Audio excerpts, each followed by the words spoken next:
और the deep dive में आपका स्वागत है। वो हमें भारतीय सिनेमा के एक ऐसे दिग्गज की कहानी में ले जाते हैं जिनका नाम शायद किसी परिचय का मोहताज नहीं है। बिल्कुल नहीं। धर्मेंद्र। आज का हमारा मिशन है कि उनके पूरे सफर को समझें, मतलब पंजाब के गांव से निकलकर बॉलीवुड की ही मैन बनने तक, और फिर राजनीति तक भी एक तरह से उनके पूरे सफर को एक अलग नजरिए से देखने पर मजबूर करती है। सही कहा। ये संदर्भ पूरी चर्चा को और भी गहरा बना देता है। अब हम उनके जीवन को बस घटनाओं की एक लिस्ट की तरह नहीं देखेंगे, बल्कि एक पूरी कहानी के रूप में जिसके सारे अध्याय अब लिखे जा चुके हैं। तो चलिए इस कहानी को वहीं से शुरू करते हैं जहां से इसकी नींव पड़ी। दस्तावेज बताते हैं कि उनका जन्म का नाम धर्म सिंह देओल था। जी। 8 दिसंबर 1935 पंजाब का नसराली गांव, एक जाट सिख परिवार में। वो दौर अलग था। सपने देखना और उन्हें पूरा करने के लिए घर से निकलना बहुत बड़ी बात होती होगी। और उनका सपना था सिनेमा। कोई एक फिल्म देखने के बाद ही उन्हें अभिनय का, कह सकते, एक जुनून सवार हो गया था। और इसी सपने को लेकर वो मुंबई आए। लेकिन यहाँ एक गौर करने वाली बात है। क्या? कि महान कहानियों की शुरुआत अक्सर तुरंत सफलता से नहीं होती। बिल्कुल। उनकी पहली फिल्म 1960 में आई, दिल भी तेरा हम भी तेरे, जो बॉक्स ऑफिस पर नहीं चली। और ये बात आज सोचना भी मुश्किल है। मतलब जो सितारा आगे चलकर 300 से ज्यादा फिल्मों में काम करने वाला था, उसकी शुरुआत एक फ्लॉप से हुई। यह एक बहुत दिलचस्प सवाल है कि उस दौर में वापसी करना कितना मुश्किल था। हाँ। इंडस्ट्री आज से बहुत अलग थी। मीडिया का दबाव इतना ज्यादा नहीं था। एक लॉन्ग रन का कॉन्सेप्ट था। अभिनेताओं को खुद को साबित करने के लिए थोड़ा वक्त मिलता था। मतलब पहली फिल्म का न चलना करियर का अंत नहीं था। नहीं, बिल्कुल नहीं। बशर्ते आप में प्रतिभा हो। और धर्मेंद्र के मामले में लोग उनके अंदर की वो आग देख पा रहे थे, तो उस असफलता ने उन्हें रोका नहीं। और फिर 6 साल बाद 1966 में वो मौका आया। फूल और पत्थर। इस एक फिल्म ने जैसे सब कुछ बदल कर रख दिया। ये उनके करियर का वो मोड़ था जिसने उन्हें स्टार बना दिया। एक अजीब सपना देखा, जैसे बहुत से परिंदे आसमान में उड़ रहे हैं। मैं भी एक परिंदा हूं, लेकिन मुझसे उड़ा नहीं जा रहा। अचानक एक मासूम सा बच्चा आया।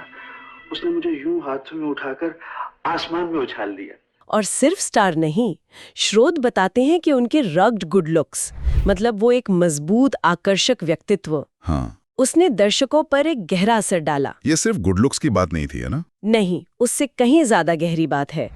उस दौर के हीरो थोड़े, कह सकते हैं, शहरी या रोमांटिक किरदारों में बंधे थे, जैसे राजेंद्र कुमार। बिल्कुल। और धर्मेंद्र एक ऐसे नायक के रूप में उभरे जो जमीन से जुड़ा हुआ, मजबूत और थोड़ा विद्रोही लगता था। फूल और पत्थर का वो शर्टलेस सीन, वो उस समय के लिए एक बहुत बड़ी बात थी।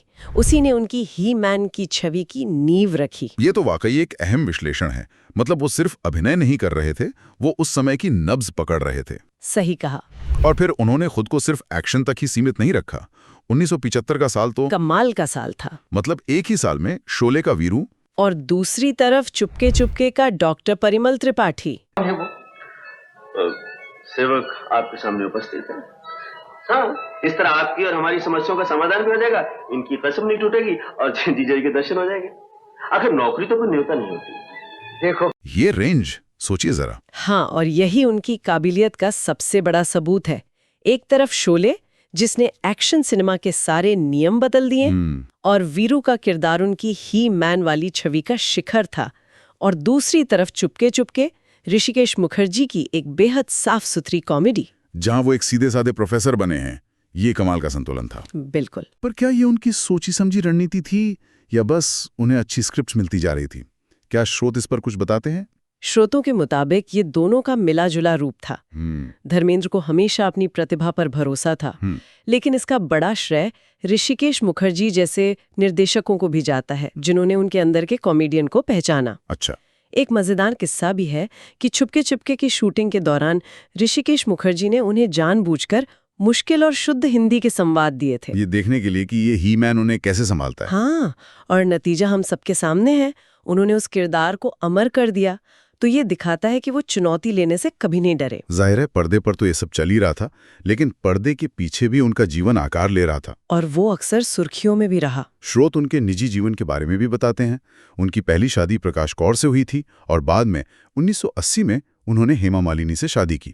जी, और ये उनके जीवन का एक ऐसा अध्याय था जिस पर मीडिया में बहुत लिखा पढ़ा गया। लेकिन इसके बाद उनकी जिंदगी में एक और बड़ा मोड़ आया जो शायद कई लोगों के लिए बहुत अप्रत्याशित था। राजनीति में उनका प्रवेश। हाँ, 2005 से 2009 तक राजस्थान के बीकानेर से भारतीय जनता पार्टी के टिकट पर वो संसद सदस्य रहे। ये एक बहुत बड़ा बदलाव था, एक्शन हीरो से एक राजनेता। लेकिन हमारे स्रोत बताते हैं कि ये सफर उतना सहज नहीं था। सही कहा। दस्तावेजों के अनुसार उनका राजनीतिक कार्यकाल बहुत सक्रिय नहीं माना जाता। मतलब संसद में उनकी उपस्थिति को लेकर अक्सर सवाल उठाए जाते थे और मीडिया में उनकी आलोचना भी होती थी। तो क्या ऐसा लगा कि वो राजनीति की दुनिया में खुद को ढाल नहीं पाए? ऐसा लगता है।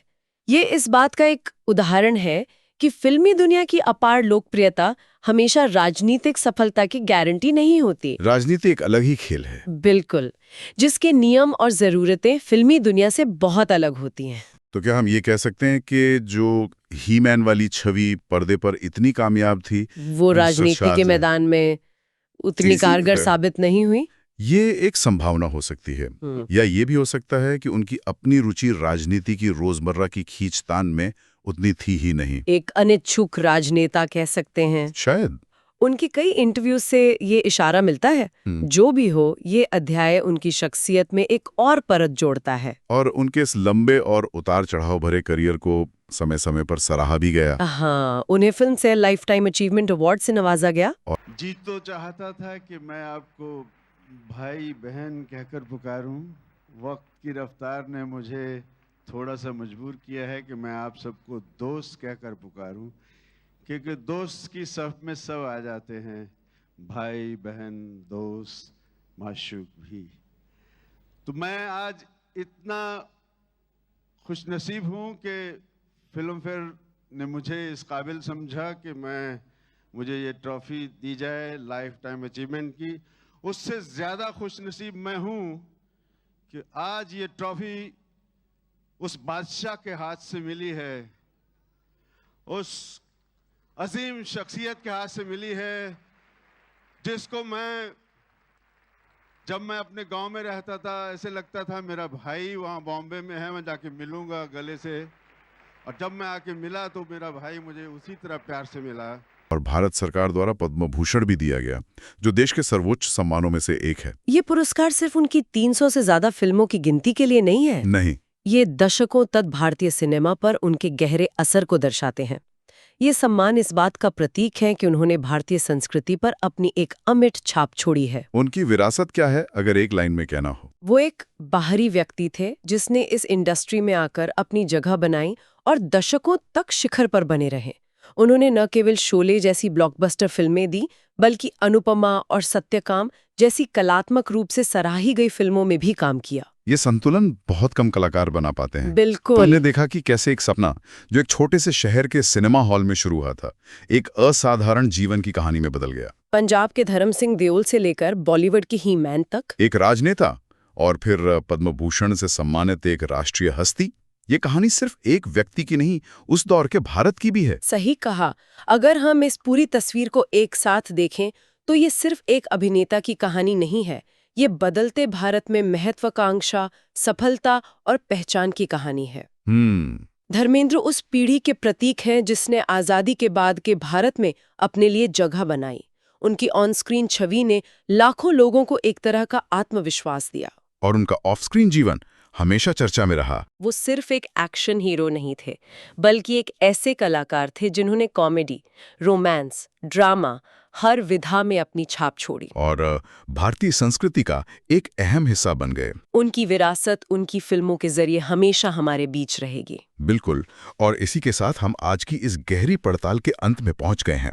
लेकिन जाने से पहले श्रोताओं के लिए एक विचार छोड़ जाते हैं। जरूर। ये सोचना दिलचस्प है कि एक अभिनेता की ऑन स्क्रीन ही मैन जैसी मजबूत छवि उनके सार्वजनिक जीवन के दूसरे पहलुओं जैसे कि राजनीति को कैसे प्रभावित करती है। अच्छा सवाल है। क्या दर्शक हमेशा किरदार और व्यक्ति को अलग करके देख पाते हैं, या फिर एक छवि इतनी हावी हो जाती है कि वो दूसरी भूमिकाओं पर भी भारी पड़ने लगती है? वाली जब रूठ जाती है तो